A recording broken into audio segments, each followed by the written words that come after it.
Hello students, how are you? Welcome to online English classes of New Saint Stephen Public School, Unit 3, Awal Kheda, Agra. Students, myself Dinesh Srivastav, and today I am going to teach you the second chapter from the book Footprints Without Feet. The name of the chapter is The Thief's Story. Students, I will teach you today the first part of this chapter. So, students, let's start this chapter. I was still a thief when I met Anil, and though only 15, I was an experienced and fairly successful hand. Students, यहाँ पर जो narrator है वो कहता है कि I was still a thief, मैं अभी भी एक चोर ही था।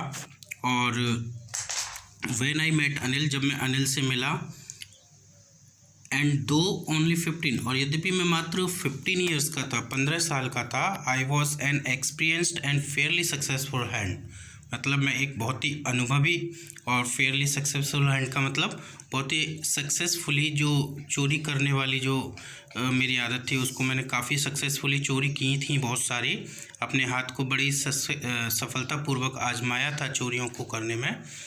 Anil was watching A wrestling match when I approached him, यानी जब मैं अनिल के पास पहुंचा तो वो एक रेसलिंग मैच देख रहा था, कुश्ती का या पहलवानी का हम कह सकते हैं। ही वॉज अबाउट 25, वह लगभग 25 साल का था। अ टॉल लीन फेलो, एक लंबा और थोड़ा पतला दुबला सा व्यक्ति। And he looked easy going, और वो बहुत ही साधारण सा दिखने वाले व्यक्ति था, यानी हर काम आराम से करता हो। Kind and simple enough for my purpose, और इतने दयालु और इतना सिंपल सीधा दिखने वाला कि मेरे पर्पज के लिए वो काफ़ी सही था। मतलब मैं दूसरों को चीट करता था, उनकी चीज़ों को चुराता था, उनको धोखा देकर, तो उस हिसाब से वो बहुत ही सीधा साधा था। I hadn't had much luck of late, और मेरा जो लक था वो और ज़्यादा लेट होने वाला नहीं था। कहने का मतलब है कि जो मेरा भाग्य था वो मेरे फेवर में था। And thought I might be able to get into the young man's confidence, और मैंने सोचा कि मैं निश्चित ही इस आदमी के जो कॉन्फिडेंस है, उसका जो आत्मविश्वास है, मैं उसके विश्वास को मैं आसानी से जीत पाऊँगा, यानी उसे अपने विश्वास में ले लूँगा। You look a bit of wrestler your self, I said. तो मैंने उसका विश्वास जीतने के लिए, उसकी फ्लैटरी करने के लिए मैं उसके पास गया, और मैंने उससे कहा कि आप थोड़ी सी, मतलब आप तो कुछ रेसलर दिखाई पड़ते हैं, आप कुछ पहलवान जैसे दिखाई पड़ते हैं। A little flattery helps in making friends, थोड़ी बहुत चापलूसी मित्र बनाने में मदद करती है। तो मैंने उसकी जाकर के चापलूसी की, बट उसका जो रिप्लाई था वो बिल्कुल डिफरेंट था। उसने क्या कहा? So do you, he replied, उसने कहा हाँ तुम भी लगते हो। Which put me of for a moment, और उसके इस आंसर ने मुझे एक पल के लिए थोड़ा सा परेशान किया, क्योंकि at that time I was rather thin, उस समय तो मैं बिल्कुल पतला दुबला था, रेसलर तो हो ही नहीं सकता था। वेल आई शेड मोडेस्टली, फिर भी मैंने बड़ी विनम्रता से उससे कहा I do wrestle a bit, हाँ मैं कभी कभी थोड़ी बहुत रेसल कर लेता हूँ, पहलवानी कुश्ती कर लेता हूँ। व्हाट्स योर नेम, तो उसने मुझसे पूछा कि आपका नाम क्या है। हरी सिंह, आई लाइड, और मैंने झूठ बोल करके कह दिया कि मेरा नाम हरी सिंह है। I took a new name every month, मैं हर महीने एक नया नाम ले लेता था। That kept me ahead of the police, और ये मेरा जो नया नाम रखने की जो मेरी प्रोसेस थी वो मुझे पुलिस से दूर रखती थी। एंड माई फॉर्मर एम्प्लॉयर्स, और जो मेरे फॉर्मर एम्प्लॉयर्स थे, यानी मेरे जो पुराने जिनके यहाँ मैं काम करता था, या मैंने जिनको चोरी से धोखे से चोरी की थी जिनके यहाँ, है ना, उन लोगों से वो मुझे दूर रखता था। आफ्टर दिस, इसके बाद आफ्टर दिस इंट्रोडक्शन, यानी इस परिचय के बाद, Anil talked about the well oiled wrestler, Anil ने मुझसे जो वेल ऑयल्ड रेसलर थे, यानी कि अच्छे से तेल मालिश किए हुए जो पहलवान थे, उन सब के बारे में बात की। Who were grunting, lifting and throwing each other, जो कि गुर्रा रहे थे, लिफ्टिंग माने एक दूसरे को उठा रहे थे और एक दूसरे को आपस में फेंक रहे थे। I didn't have much to say, मेरे पास हालांकि ज़्यादा कुछ तो नहीं था कहने के लिए, और इसलिए फिर मैंने उससे बात नहीं की। अनिल वॉकड अवे, अनिल वहाँ से चला गया। आई फॉलोड कैजुअली, और मैं भी धीरे धीरे उसका पीछा करता रहा। हेलो अगेन ही सेड, तो उसने मुझसे फिर कहा कि hello. I gave him my most appealing smile, और मैंने उसको अपनी सबसे प्यारी सबसे अच्छी वाली स्माइल दे करके उसको और देखा। I want to work for you, और आई सेड, मैंने कहा उससे कि मैं तुम्हारे लिए काम करना चाहता हूँ, but I can't pay you. तो उसने भी मुझसे कहा, वो मुझसे थोड़ा ज़्यादा चतुर दिख रहा था, मैंने जैसा सोचा था वो वैसा नहीं था। उसने कहा लेकिन मैं तो तुम्हें पे नहीं कर सकता। तो उसने सोचा कि मैंने इस तरह से उसके घर पे पहुंच जाऊंगा, उसके यहाँ से चोरी कर लूँगा, मैं उसे कह देता हूँ कि मैं जो है काम करना चाहता हूँ। लेकिन उसने तो उससे यही कह दिया कि मेरे पास तो तुम्हारे पास तुम्हें देने के लिए कुछ है ही नहीं, मैं तुम्हें पे ही नहीं कर सकता। आइए स्टूडेंट्स, अब इसका नेक्स्ट पेज पढ़ते हैं। I thought that over for a minute, मैंने कुछ मिनट के लिए, थोड़ी देर के लिए सोचा। Perhaps I had misjudged my man, और शायद मुझे लगा कि मैंने अपने उस आदमी को मिसजज किया है, यानी मैंने थोड़ा उसके बारे में गलत निर्णय ले लिया है। मैंने सोचा था कि वो तो बहुत ही सीधा सिंपल सा है, लेकिन शायद ऐसा नहीं था। आई आस्क्ड, मैंने उससे पूछा, जब उसने मुझसे कहा कि भाई मैं आपको पे नहीं कर सकता, तो मैंने उससे कहा कैन यू फीड मी, क्या तुम मुझे खाना खिला सकते हो।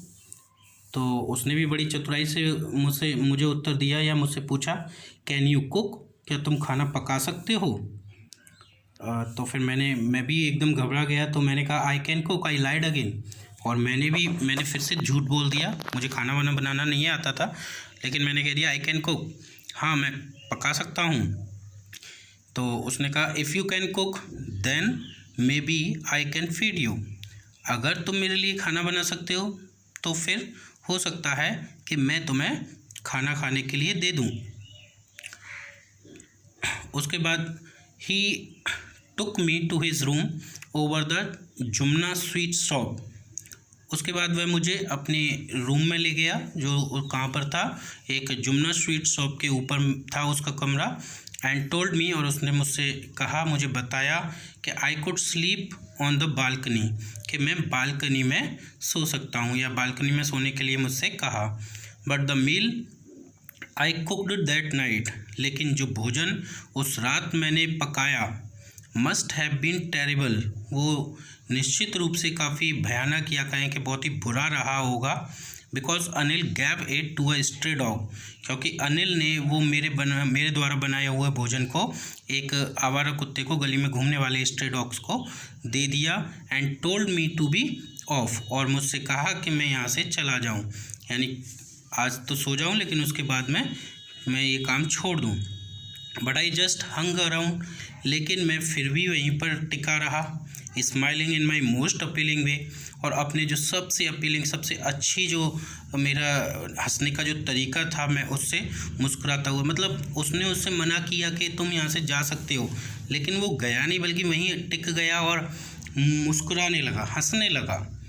And he couldn't help laughing, और मेरे इस बिहेवियर को देख करके जो अनिल है वो अपने आप को हंसने से नहीं रोक पाया। Later he patted me on the head, बाद में उसने मेरे सिर पर हाथ फेरा।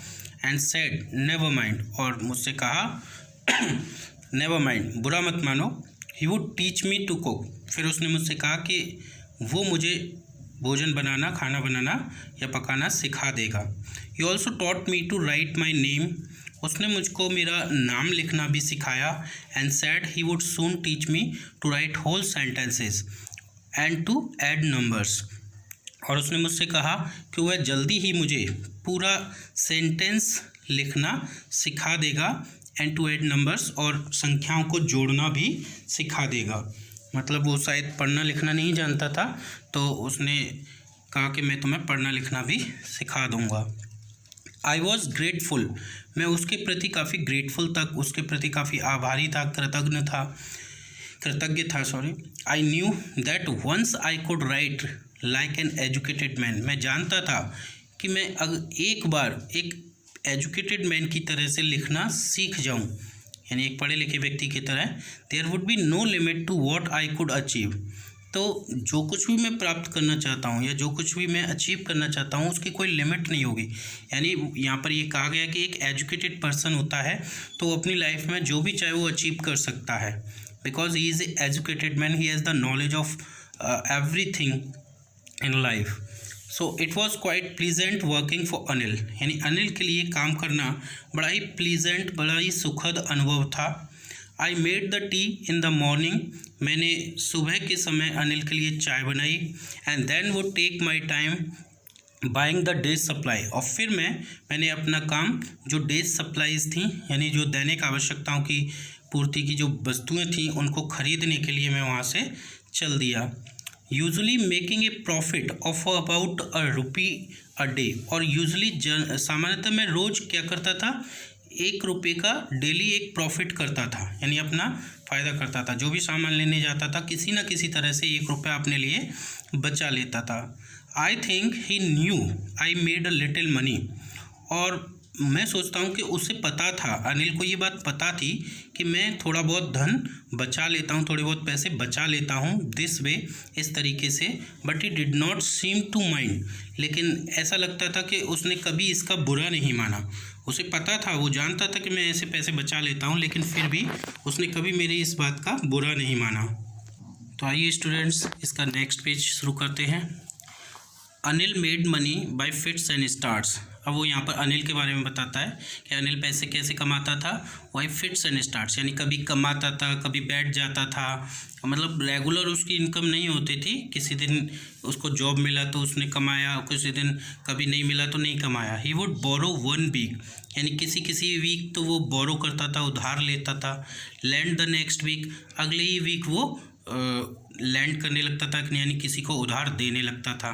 तो मतलब कोई रेगुलर उसका वो नहीं था कि इनकम मिलेगी उसको। He kept worrying about his next cheque, और वह हमेशा चिंतित रहता था अपने नेक्स्ट चेक के लिए कि उसका जो चेक है नेक्स्ट चेक वो कब उससे मिलेगा। But as soon as it arrived, लेकिन जैसे ही वो चेक उसके पास आ जाता, he would go out and celebrate, तो वह बाहर जाता और सेलिब्रेट करता क्योंकि उसके पास पैसे आ जाते थे। It seems he wrote for magazines, ऐसा लगता था कि वो शायद किसी मैगजीन्स वगैरह होती हैं उनके लिए लिखता है। A queer way to make a living, और ये बड़ा ही विचित्र तरीका था अपनी रोजी रोटी कमाने का, और कोई काम नहीं था, सिर्फ मैगजीन के लिए लिख कर के ही वो पैसे कमाता था। One evening he came home with a small bundle of notes, यानी एक शाम को वो एक कुछ नोट्स के छोटे से एक बंडल को साथ में लेकर के आया, यानी कुछ पेपर्स वगैरह थे। Saying he had just sold a book to a publisher, और उसने आते हुए कि कहा कि उसने अभी अभी एक पब्लिशर को, यानी प्रकाशनकर्ता को जो बुक वगैरह पब्लिश करते हैं उनको एक बुक सोल्ड की है।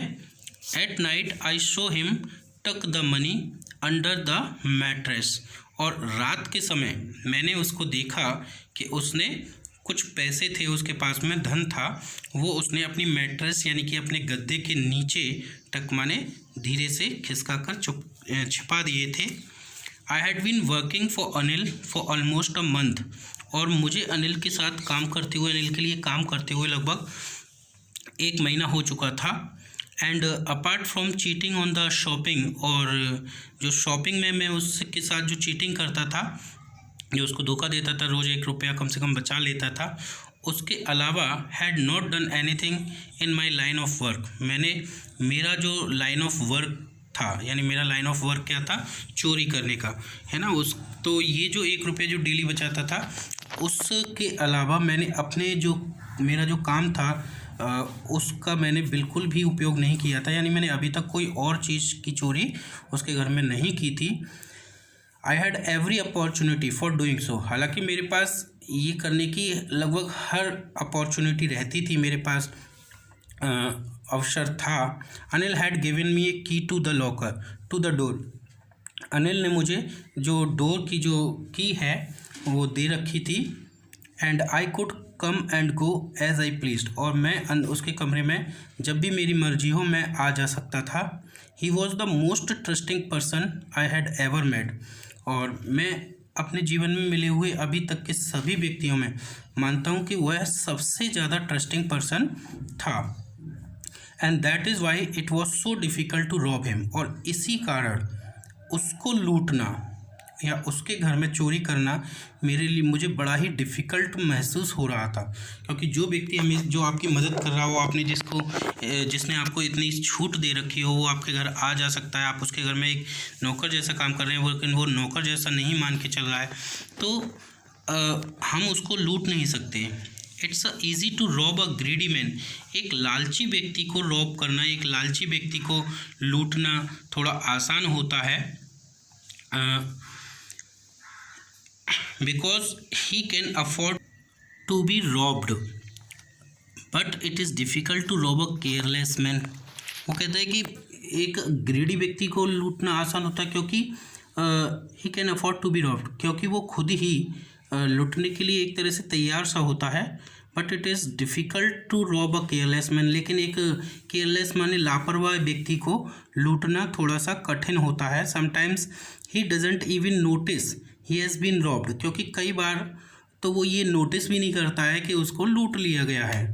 And that makes all the pleasure out of the work, और इससे क्या होता है, जो चोरी करने का जो मज़ा होता है वो पूरी तरह से समाप्त हो जाता है। यानी चोरी करने में मज़ा नहीं आता। जो उस काम में करो उसमें थोड़ा एडवेंचर ना हो तो वो थोड़ा सा मज़ेदार नहीं रहता है।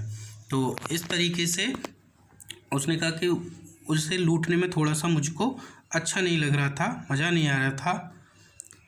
Well it is time I did some real work, यानी अब वो समय था कि मैंने कुछ रियल वर्क किया। एक वास्तव में जो मैं काम करता था वो मैंने किया। आई टोल्ड माई सेल्फ, मैंने अपने मन में कहा, I am out of practice, यानी मेरी प्रैक्टिस छूट चुकी है। यानी मैं जो चोरी करता था, लगातार अनिल के साथ रहने से काफ़ी टाइम से चोरी नहीं की, तो मेरी जो प्रैक्टिस है वो थोड़ी सी कम हो गई है।